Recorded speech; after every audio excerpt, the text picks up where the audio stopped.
glad you've come back, or maybe never left. We don't know. We're with Mark and Jen Smith. We're in the Maple Cove Bed and Breakfast, and we're for part 2. You ready for part 2? Yes. Ready. I suspect you would be. All right, Mark, we figured out how Jan got to Rochester and how she got to be an adult, but we never have figured out with you yet. After high school, what'd you do? I'm still not an adult, but we'll try. All right, I'll make a note of that. I attended one semester of college, felt it wasn't for me. I loved to work and just wanted to go to work. Right. So I went to work for my dad for a couple of years. And then I went to work on the farm north of Rochester. Was there for a couple of years, went back to work with my dad at the elevator. I stayed there until 1986 when an opportunity presented itself to take a part of his business. He had been buying train car loads of dog food for decades. Sure. And selling it to other stores that couldn't buy train car loads full. Yeah. And I took that business and started one to see what it might become, a pet food distributing company. And today, almost 37 years later, it's Frontier Distributing. We're in the building on Drainer Road in Oxford, across from the VFW Hall. Sure. We cover 4 states, Michigan, Indiana, Ohio, Kentucky. Now we're expanding into Western Pennsylvania and Western West Virginia. So there are dogs in all those states? There are dogs in all those That's good to states. know. Yes. And we're very fortunate to be in the pet food business. It's been a wonderful business. An interesting sideline that turned into quite a line for you, huh? It did. It turned into something that I never would have expected. Got it. So how did you handle going from working with Dad in an operation that you knew, because he knew, taught you, to doing something like this? That's a big step. It is, although I started with just myself and 2 other employees, so it was quite small in the beginning. I thought I had worked with my dad, and I knew he knew how to run a business, so he taught me. I knew how to run a business, and I was quickly made aware of just how naive I was. And we struggled for the first few years. I tell the story that I sold nearly everything I owned but my house and my wife, and just to keep the business going. But that happens with many businesses, and by the grace of God, we continue to grow, and I've been very fortunate over the years. So when last we talked to you, you didn't have a wife yet. So let's get you married. How'd that happen? Well, we met bowling on a mixed doubles bowling league with some mutual friends, and after a couple years of courtship and many trips to the Upper Peninsula for me and home for her because she was at Northern Michigan, I asked her to marry me, and we have had a blessed life together. We have 4 children. We have 9 grandchildren. Number 10 is on the way. All of our children and grandchildren live within 10 miles of us, which is, so much different than so many people experience. And we are quite blessed in that regard. So why her? What was the attraction for this young lady? That's a great question. It is a great question. Well, number one, she was pretty. So, I'll make a note of that. yeah. I think part of it was because of our family backgrounds. Our parents were both good Christian role models, good family role models, that we had a lot in common in that regard. And we were both very family oriented with our siblings, and we still did things with our families, even though, at that age, most people run to try and get away from family. We didn't. So I think it seemed to make sense in that regard. It felt like we were a good mindset, if you will. So, Sounds like. yes, So you mentioned that you two managed to make some kids. we did. Tell us about your kids. We have 3 girls and a boy. Okay. Our son is the youngest, and he's a twin. So our oldest daughter, Courtney, lives in Dryden, and she works part-time for us at the business. Her husband works full-time at the business with us at Frontier. Kaylee is a dental hygienist and office manager at a practice in Royal Oak. Good. Very successful. Jacqueline is a nurse practitioner, is the right Yeah. terminology. And she, Yep. yes, and she is at the Waterstone complex in Oxford and visiting the geriatric community there in the assisted living. I know it well. Yes. And our son Jacob also works for us in the business, and he is full time with us. A family affair. It is. And that's one of my goals over the next 5 to 7 Yes. years is for me to retreat a bit but to keep it family, because there's been a lot of consolidation and acquisition in our industry, and I've made the statement that we will stay family owned. So, how does it work when your family is working with you and for you? Is every day a smooth and lovely day where everybody's dancing around in a circle having joy, or sometimes you get in a little crunches? How's it work in a family business? Rarely is it that we ever butt heads. We reach consensus. We talk a lot. We work very, very well together. As with business, any business, there are days where there are challenges and things that we face from outside influences. But again, we have a dedicated long-term workforce, and we've been very fortunate. So, what's it like to be a businessman? What have you learned about life from having to learn how to do business? Well, I think one of the common misconceptions is, and the business people that are most prominent in the news tend to be viewed as they can take time off anytime they want, do anything they want. And that is probably farther from the truth than many other things. When our family was young and the business was young, we took a camping weekend once a year, Yeah. and that was probably the biggest vacation we had for decades. We just didn't take time off, and I still don't. I'm usually in the office between 5 and 6 in the morning and come home 4 or 5 at night, and have done that for years. Work Saturdays, sometimes work Sundays at home. Yeah. So, but it is also a wonderful experience. I wouldn't change it for the world. I personally take pride in my work. I don't want to be prideful or arrogant, but I take pride in what I do, and I really like to work. Attitude, and you can control your attitude and make your day a better day, Either that or you let other people control your attitude. and then you don't always have a good day. That's exactly right. Have you two, once things settle down a little, have you done any traveling? So for our 30th wedding anniversary in 2011, we went to Scotland and Ireland. Did you know? Yes. And just April of this year, we wanted to go for our 40th, but that was COVID. So just this year, we went to Scotland and Vienna, and that was Wow, nice. quite wonderful. So we've enjoyed that. Culturally, two different places, too. Yes. Very much so. Yes. Yes. Are either of you Scots? Not really. My mother's family's from Northern England, but it could be borderline Scottish, but Yeah. not right. No. Well, I imagine you had quite a trip. It was We beautiful. did, yes. I acclimated to driving on the other side of the road, which was a very interesting challenge. And you sat in the car going, please, God, don't let us hit anything? There's no shoulders, and no, poor Mark, when we got off the plane, I was so tired. It's 24 hours. And Mark's like, okay, you got to hold this phone up because it's our map. And I was nodding off, and Mark's trying to hold my hand up. So it didn't scare me that much until I was awake the next day. Then she was grabbing the seat. Oh, then the seats kind of raised up a little bit. And I think it was just for that purpose, so people could use them as a handhold. Outstanding. All right, well, with it, we'd like to stop in a moment of suspense. So we're gonna take a little break here. Stay with us. We'll come back a little bit more and find out what other crazy adventures these two young people have had. Take care.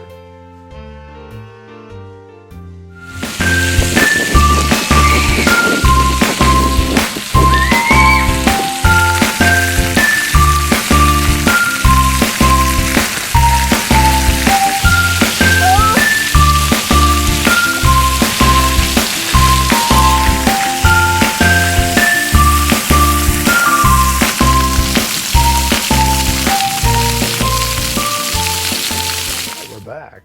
So, Sounds like you had quite a vacation. We did. So what was Vienna like first? We'll talk a little bit about Vienna. You had a business reason to go there. We did. What a lovely thing that is. It was, yes. Vienna was, the history is amazing, not only in Vienna, but just in Europe. We think of history here as a couple hundred years. We do. You go there and we were in St. Anne's Chapel in Edinburgh, Scotland, and that was 1,000 years old. So history takes on a little different meaning at that point. Vienna was beautiful structures, clean streets. The streets, they didn't allow cars in some of the city center, and there's streets that are 5 lanes wide, and it's just people walking. Wow. It was really a fascinating experience there. Quite lovely. And then they had the Roman. Remember the Roman? Yeah, we were down an alley that was used in Roman times, and Well, it's really hard to imagine, isn't it? Yes. That Yes. These were things that were functioning a couple of 1,000 years ago. yes. Oh. When you came back, what did you tell people about your trip that maybe surprised people or surprised you? What did you tell people? I personally, I love Scotland, and so for me going to Vienna, what a different, because it's country and city. But we took a cooking class because that was one of the things that you could do, and I was so excited because I thought I'm going to learn how to do this awesome dough that Vienna does, and it was really more for tourists. So they had done the dough for us. But I always tell people, for personally, when they say, how was your trip? And I said, beautiful. Make sure you do it when you can do all your walking, and just don't wait till you retire to do all the things that you want to do for travel, because you need to be healthy and strong, because there's a lot of walking, and that was the best part. Scotland. You said you liked Scotland a lot. Love Scotland. Why? First of all, I think Michigan's beautiful, and the United States is gorgeous, but Scotland is a quiet and scenic space that you feel. You feel Scotland. You feel everything. You feel the beauty and the quietness, and you feel the people are kind. Mark and I ended up going into a small town called Tarbert. And we met a local woman at her store, and she knits, and she knitted everything in there herself. And then we decided, because it was Easter Sunday, so we decided to go to the church that was in town.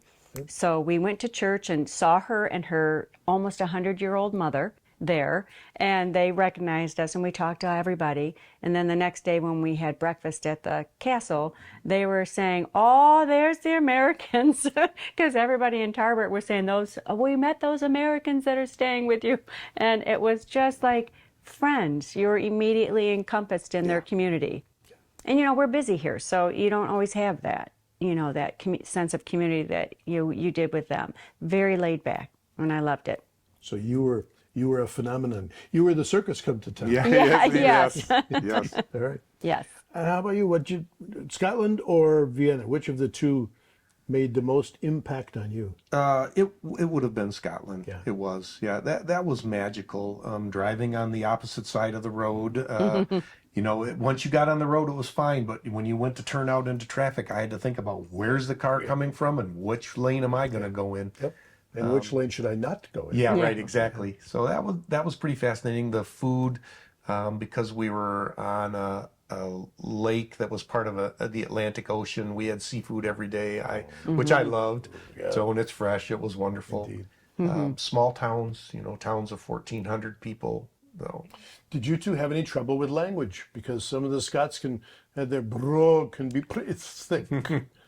Not Scotland. We didn't, no. Vienna. Vienna was a little harder because Yes. it's German is Yeah. the language, and neither of us speak German. Neither of us speak anything other than English. So know. English is pretty useful. English is useful. The library in Vienna, though, the National Library, was fascinating. In what way? Just the books that they had from the centuries past. They had what you would call secret readings rooms where you could open a door and go back where it was warmer. They had stones from Roman times that were repurposed by Christians. They put a Christian drawing symbol on one side, which means that it was saved from the pagan Roman other side, and they could use it in construction. So Fascinating. fascinating. Yeah. Yeah. Indeed.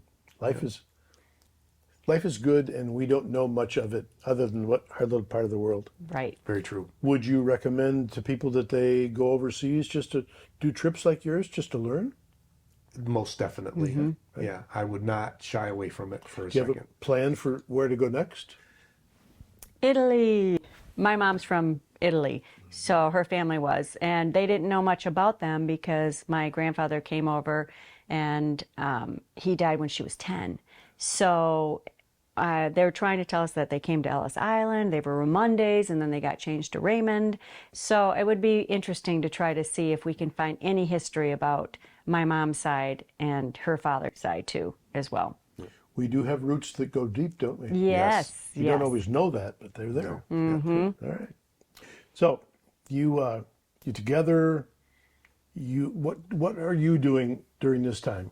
You being a mom, right? Oh, yes. I was definitely a stay-home mom, you know, and I always had something that I did on the side, whether it was a craft or a job or whatever, because Mark on the weekends would take the children to work with him, which was very nice, to Frontier, yes.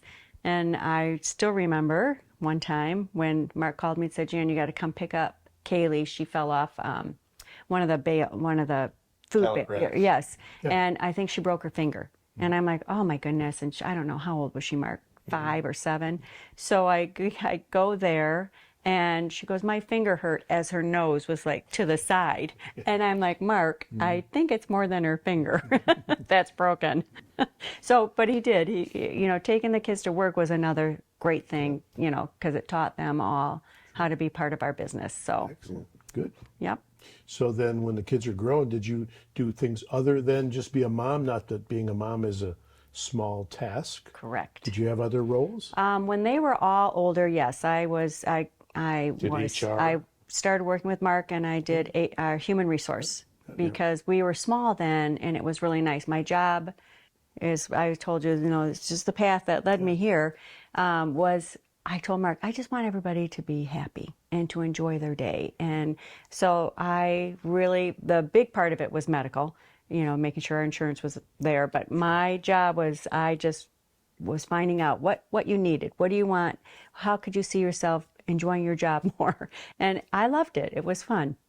Well, I would think that would make employees feel valued, which could make them work a little bit better and collaborate better. Yes. Yeah. Yes, I think Very so. fortunate through her efforts and just being a family business. We have employees I've still got people that have been with me since 1992. Outstanding. So That's valuable. it is very much so. Because they know how to do what they need to do. They do. Excellent. All right. Okay. So then we're sitting in a bed and breakfast now, which sounds a bit different. When did you take the sidestep into this? And then when we come back from break, we'll figure out what this bed and breakfast stuff is all about. So when did you take into this world? So when we purchased this house in '94, it was the perfect setup. And we had been to a few bed and breakfasts ourselves, so we knew that the house would be a great bed and breakfast. So we just waited for years until it was time, when the children were older. And in 2012, my daughter Jackie wanted to have her wedding ceremony here. Which is good. So that was the point. We looked at each other and said, is this dream still alive? And we said yes. Looks like it's pretty much still alive. All right. It is alive. Well, stay tuned. We'll come back and find out a little more about life as a bed and breakfast leadership. All right? Okay. All right, stay tuned. All right, we'll be back soon. Stay with us.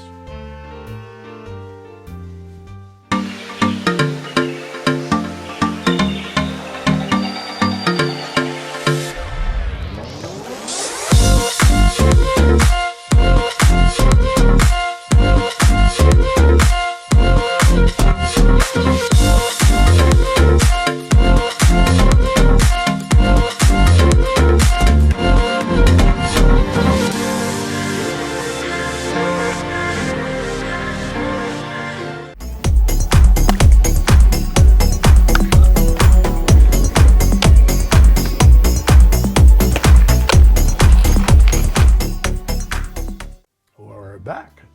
So this bed and breakfast thing, I don't know much about this other than B&B, easy to spell. I'm good with simple things. So tell us a little bit about what it's like and how does it help the two of you that you're doing this together? Because that's a big thing, I think, isn't it? It is. You first? You first. Me first? Okay. So, oftentimes confused with Airbnb, this is a traditional bed and breakfast, and we live on site. Jan is the consummate innkeeper. As she has stated in some of the earlier segments, she wants to welcome people, make people happy, and she just really makes people feel special when they come here to the inn. It's pretty remarkable. She has really excelled at breakfast and creative cooking and trying new things, and it's very, very exciting, very fun. And for both of us, it's a collaboration. It's been a dream, and a dream come true. But it doesn't come without a lot of hard work and tenacity and stick-to-itness. But it is all very, very rewarding in that regard. We meet a lot of wonderful, wonderful people. Yes. And we are part of an association that really helps. My mentor, I made her my mentor when I first joined Michigan Lake to Lake Bed and Breakfast Association. She came out and talked to us and interviewed me, and I just, at that point, I was like, she's going to be my mentor. She's really good with social media. She was a editor for the Detroit newspaper, and so I just clung to her. So for the first couple of years, she was my sounding board, and Sandy just helped me. And being a part of a group is wonderful. I'm on our board of education. I'm on the board of directors for the group, and you just collaborate with other great minds, and it helps keep your business fresh and growing. And when people think B&B, they used to think it's like your grandma's home. You're walking into your grandma's home, but it's such a different environment today. It's outside of the hotels. It's a much nicer, smaller venue, but like we're very private. You check in quietly with a self check-in, and if you want stuff with us, we give it to you. But if you don't see us. It's we kind of know right away when a guest walks in what the expectation is going to be. Sometimes we don't see people for the whole time they're there except for breakfast. So, and that's perfect because that's the space we're trying to provide. What have you two learned about working together that you didn't know before? I mean, you're married, you had family and stuff. That's a together job, but this is a different kind of role than when you are in the same business together all the Right. time. Well, I think it takes patience, but it takes patience to interact with anyone that you work with. It takes a mindset of not thinking too much of oneself and always being open to listen and try and understand someone else's point of view and reaching a consensus, sometimes agreeing to disagree, but doing it politely, which is not the world we live in today. But it's been great. That whole treating somebody else the way we want to be treated. Exactly. I believe I've read that somewhere. Yeah. And if you don't want to treat yourself very well, then still treat the other person very well. So Yeah. It's nice to have someone to bounce ideas off. Mark, being a business owner for so long, for me, the main fun part is the cooking and the people. And I don't like to think about here's my P&L statement or anything. I want to talk about how many people we've brought in and the connections we've made, and that's so Mark kind of gets shoved with all that awful stuff. But that's And okay. I do the fun stuff. Yeah.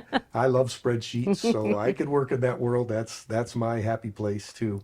Sounds a bit like you both have a good function and it works together well. Yes. Yep. Surprises. What has surprised you about having your own bed and breakfast? Well, I honestly, I didn't think we'd take off like we did. I thought we're kind of out in a quiet area, but No, you're definitely out in In a kind quiet- of like a quiet Yeah. yes, but how much there is to do. And for us, what surprised me about us actually doing it is that we just grew into the talent you needed to do, and it was a great learning experience. Yeah. Yeah. Not being in an area that's considered a tourist attraction, there has to be reasons for people to come here and find us. And we've been fortunate and successful in that regard. It's been very nice. And another surprise for us is that we are about 60% are staycationers, especially during 21 and 22. We had people less than 25 miles coming, yes, because they needed to get away from their children or their adult children who were back. So this is a success. Oh, it is. It is a success, yes. Yeah. So what's next? Where does this go? A barn and miniature donkeys. Tell me more about that. Let me tell you about that. So Jan, as she mentioned earlier, could not have pets as a child. I remember that. That's a Yes. brutal thought. Brutal Yes. thought. So No, thank you. when we got married, her mother told me to watch out, and I said, "I'll take care of this. We will keep it under control." And her mother goes, "No, you won't."